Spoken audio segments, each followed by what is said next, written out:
So I'm sorry, Tiffany, I think the video cut off, so we're just gonna have to pick up where we left off. Okay. And I think you were telling me that when you go home, you're still living in the house with your husband and all 4 children. Right. And your feelings, of course, are very pulled in 2 different directions because, of course, your children might want some daddy time, and yet that's a little bit unfair to you because you're the one holding it all together. Yeah, so like I commute further away than he does, so he usually gets home before I do, and he's able to help the kids more. So before, when we were functioning as a unit, it wasn't a problem because you come home and it's more free flowing where I could still engage. But now that he no longer wants to be with me, it's kind of like the kids are either with him or they're with me, and I just can remember me as a child having to deal with that situation too, and I just never wanted my kids to have to go through that. Yeah, well, that's a really good area to explore. That you felt the same way as a child, and now your children might be feeling kind of the same things that you were feeling as a child in terms of loyalty to the different parents. Maybe that will tell me a little bit about what you were feeling as a child when you were.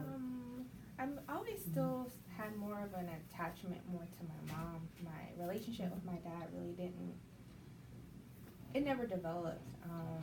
After we moved, I don't even really remember too much of living with him because it really happened when I was very young. But I lived with my mom, and my dad initially was coming for his visitation and coming to see us and take us places, me and my sister. But then it slowly deteriorated, and then just over the years we ended up moving further away from the city, and he lives in the city, so as we moved further south, things just deteriorated. So I never really got that relationship with my father, but I'm definitely more attached to my mother. So you never really did you feel like you were missing your dad, or did you feel like, well, this is the way it is. I'm with my mother, and that's okay, and I don't need 2 parents, one is good enough. I think that as a child, you just focus on who's there and in front of you, but then as you get older and certain situations, like I was in Girl Scouts and they had like a daddy-daughter dance, and so that puts you in prime light, like where's your dad? Yeah. So things like that, and then that's when you're like, okay, what do I do in this case? But you just I guess it's just the way that it was as a child, and you just keep moving forward, and you just. So tell me, what do you think your kids are feeling in this situation, especially when they're home with dad and now here comes mom? They always acknowledge me, which is good, especially the little one. She always runs up to me and, mommy, so that's always a great feeling. And so I don't feel like my kids love me any less or have any ill will towards either one of us. I just think that it's just a matter of what they're engaged in at the time. So if dad is doing something fun and they want to be a part of that, then they're going to go to dad. And if I'm doing something fun and they're interested in that, then they're going to go to that. And, and then it all mixes up. Like, the baby, I breastfed her. So we have a special bond where she always just wants that one-on-one time in the nighttime anyway. Even though I'm no longer breastfeeding her, she just still expects to be like the center of attention by a certain hour at the night, and because that's what she's used to. So, but again, if she wants to, I don't deter her. She says, "Where's dad?" I'm like, "Oh, he's downstairs. Let's go to him." So how do you feel when when your children say, hey, I'm gonna go do something fun with dad? Are you okay with that, or is that something? I'm happy for them. I Mhm. do not want to alienate him from the kids, because I don't want that in return. I don't want there to be a tug of war with the kids. I want, right now, even though we're in a bad situation, we're also in a good situation because dad is in the house, and mom is in the house, so we're all together. But eventually what comes with divorce is the separation of two addresses. So right now they have it good where they can just hop up and say, I want to go see mom, or I want to go see dad. But later on they're going to have to be like making a plan to see mom or dad, or picking up the phone, depending on how everything shakes out with the divorce decree and custody and all those Well, things. it seems for now you've built a completely ideal situation, because you're affording your children this togetherness anyway, even though it might change later. But you've got a really amazing attitude towards the children, despite the fact that you're in this very difficult situation, that something is going to change later. Are they prepared in any way? I tried to ask him, well, I did ask him, not try. Mm-hmm. I asked him that we should all sit down and kind of have a conversation about it, and he didn't want to do that. So, it was just kind of getting where he fit in, and, in the beginning, of course, the kids are asking dinner time. So, before I used to cook dinner every day. Now we have a rotation, and so whoever cooks dinner that night is the one who eats with the kids. So initially, the kids are all, when he cooked, they're like, Mom, come eat with us.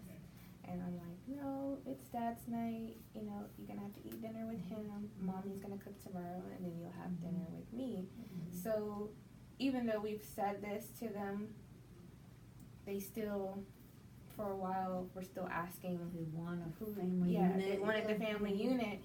But like I said, I have to accept that this is going to happen.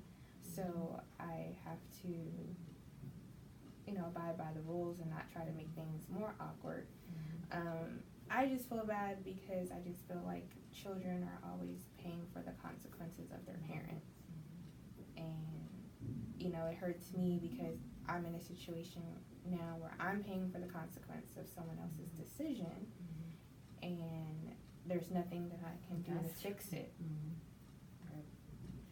So it seems to me that you have a really amazing system in place, that on the one hand you do have the family unit together, and on the other hand you are preparing for the separation, in that your system of dinner, it's an unusual type of situation, but it sounds like a very functioning situation, in that who cooks eats with the children.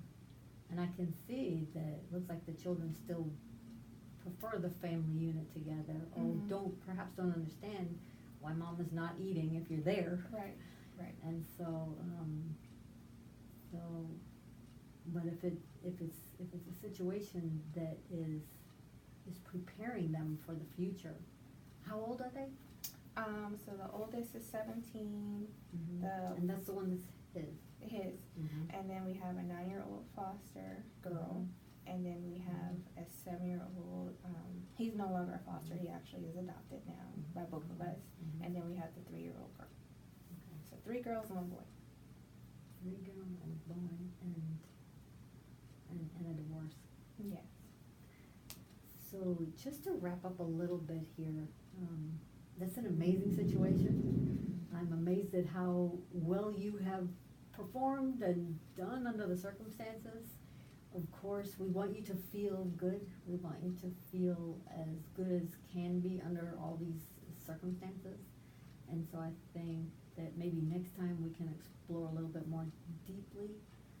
But just so we have it next time, can you think of anything that you can do in terms of making the situation easier for you? I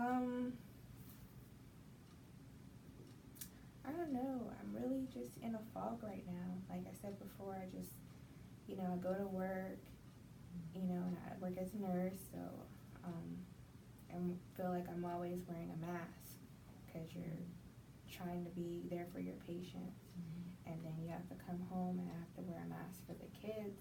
It just feels like there's just no place where I can, I cry at night, but you gotta get some sleep in there somewhere, and I'm always just thinking about these things because I understand the basics of what your body needs to survive, but I just am just going through the motions. So it sounds to me like you need some long-term serious help, somebody to talk to on a basis that might be daily or. Yeah, so I mean that's a tough situation. Right. You're in a really, really tough situation. So I used to journal when I was a kid. So maybe I can do that again. A journal, like write your feelings down every single day, and yeah, just that might help you feel like you're at least getting a load of something out. Yeah, because off. I don't want to keep talking to my friends. As I said before, it was recommended that I come and talk to someone because, this is a long process for the divorce. And you're just starting, right? And it's a big transition. Okay, well, Tiffany, I really appreciate this time, and I think we need to keep doing this, and we will. All right. How about that? Yeah. Well, Okay. thank you. It was so lovely really. to be here. Okay. We'll see you next time.